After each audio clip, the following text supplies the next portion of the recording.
Good morning વિદ્યાર્થી મિત્રો.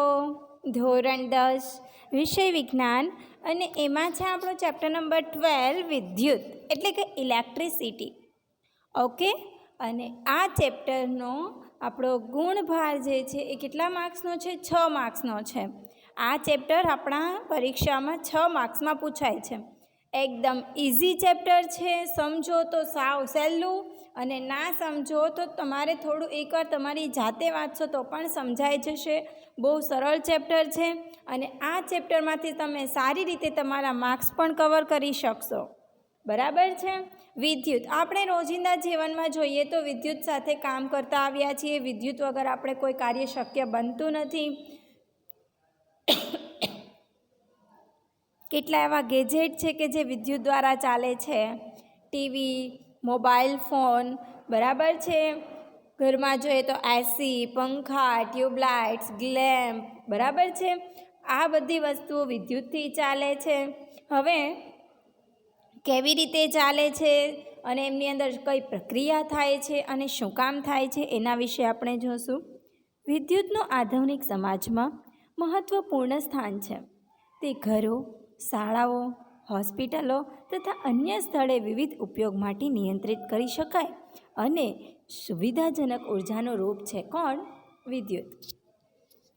વિદ્યુત શાનાથી બને છે અને પરિપથમાં તે કેવી રીતે વહે છે? કયા પરિબળો પરિપથમાં વહેતા વિદ્યુત પ્રવાહનું નિયંત્રણ અને નિયમન કરે છે? પ્રસ્તુત પ્રકરણમાં આપણે આ પ્રશ્નોના ઉત્તર આપવાના પ્રયત્ન કરીશું, અને આપણે વિદ્યુત પ્રવાહની ઉષ્મીય અસર અને તેની ઉપયોગિતા પણ ચર્ચીશું.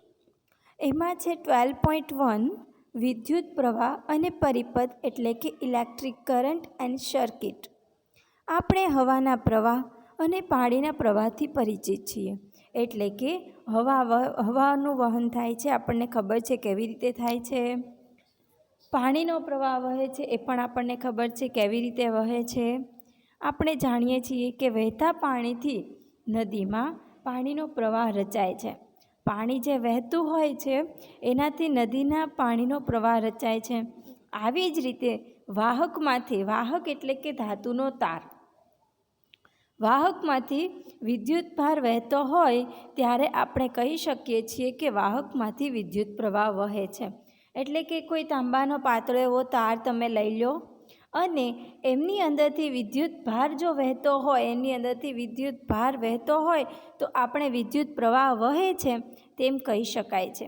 કેવું કે નદીની અંદર પાણી વહે છે તો આપણે એવું કહી શકીએ છીએ કે નદી વહે છે.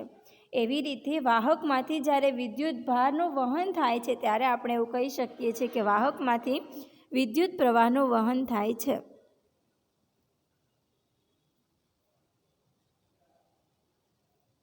આપણે જાણીએ છીએ કે કોઈ ટોર્ચમાં સેલ એટલે કે વિદ્યુત કોષ અથવા તો યોગ્ય ક્રમમાં ગોઠવેલી બેટરી, કોઈ પણ ટોર્ચ તમારે ચલાવવી હોય તો સેલ એમની અંદર હોવા જરૂરી છે.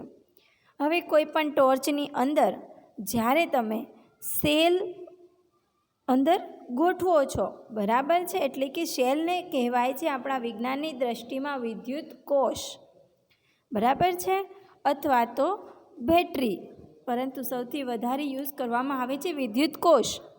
હવે ટોર્ચના બલ્બને પ્રકાશિત કરવા માટે વિદ્યુત ભારનો પ્રવાહ અથવા તો વિદ્યુત પ્રવાહ પૂરો પાડે છે. આપણો જે આ સેલ છે, વિદ્યુત કોષ છે, એ શું કરે છે? ટોર્ચની અંદર એનો બલ્બ છે, એ બલ્બને પ્રકાશિત કરવા માટે આ જે કોષ છે એ શું કરી દે છે? વિદ્યુત પ્રવાહ પૂરો પાડે છે, એટલે કે એને વિદ્યુત પ્રવાહ આપે છે. આપણે એ પણ જોયું કે ટોર્ચ જ્યારે જ પ્રકાશ આપે છે, આપણે એ પણ જોયું કે ટોર્ચ ત્યારે જ આપણને પ્રકાશ આપે છે કે જ્યારે આપણે સ્વિચ ચાલુ કરીએ છીએ, અને જ્યારે સ્વિચ બંધ કરો છો ત્યારે ટોર્ચમાંનો પ્રકાશ બંધ થઈ જાય છે. સ્વિચ છે એ શું કાર્ય કરે છે? સ્વિચ વિદ્યુત કોષ અને બલ્બ વચ્ચેની વાહક કડીને પૂરી પાડે છે. એટલે કે આની જે કડી હોય એ જળવાઈ રહેવી જોઈએ, બરાબર છે. આની જે કડી હોય એ જળવાઈ રહેવી જોઈએ. જેમ કે વિદ્યુત કોષ છે, બલ્બ છે અને સ્વિચ છે, ત્રણે એકબીજા સાથે જોડાયેલા હોવા જોઈએ. જો એક પણ જગ્યાએથી એ પરિપથનું ભંગાણ થાય, બરાબર છે. જો એક પણ જગ્યાએથી એ પરિપથનું ભંગાણ થાય તો શું થાય છે કે સ્વિચ બંધ થઈ જાય છે, વિદ્યુત પ્રવાહ છે એ વહેવાનો બંધ થઈ જાય છે, કારણ કે એ જોડાયેલા નથી. એટલે સ્વિચ કેવું કાર્ય કરે છે, ઉપર નીચે થાય છે. એટલે કે જો તમે નીચે કરો તો પરિપથ સળંગ બની જાય છે, પરિપથ આખો જોડાઈ જાય છે, અને જ્યારે એને તમે ખુલ્લું કરો છો ત્યારે પરિપથ તૂટી જાય છે. બરાબર, બંધ કરો ત્યારે પરિપથ તૂટી જાય છે, એટલે વિદ્યુત પ્રવાહ વહેતો નથી. વિદ્યુત પ્રવાહ વહેતો નથી એનો મતલબ એવો કે તમારો બલ્બ પ્રકાશિત થતો નથી. વિદ્યુત પ્રવાહના સતત અને બંધ માર્ગને આપણે વિદ્યુત પરિપથ કહેવામાં આવે છે. વિદ્યુત પરિપથની વ્યાખ્યા: વિદ્યુત પ્રવાહના સતત અને બંધ માર્ગ. વિદ્યુત પ્રવાહ વહેવા માટે કેવો એને માર્ગ જોઈએ છે? બંધ. એક કોઈ જગ્યાએથી ખુલ્લો હોવો જોઈએ નહીં.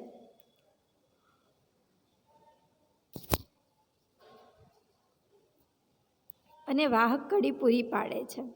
હવે આપણે જોઈએ, હવે જો પરિપથ કોઈ સ્થાનેથી તૂટી જાય, એટલે કે સ્વિચ બંધ થઈ જાય, તો વિદ્યુત પ્રવાહ વહેતો બંધ થઈ જાય છે અને બલ્બ પ્રકાશિત થતો નથી. આપણે વિદ્યુત પ્રવાહને કેવી રીતે રજૂ કરી શકીએ છીએ?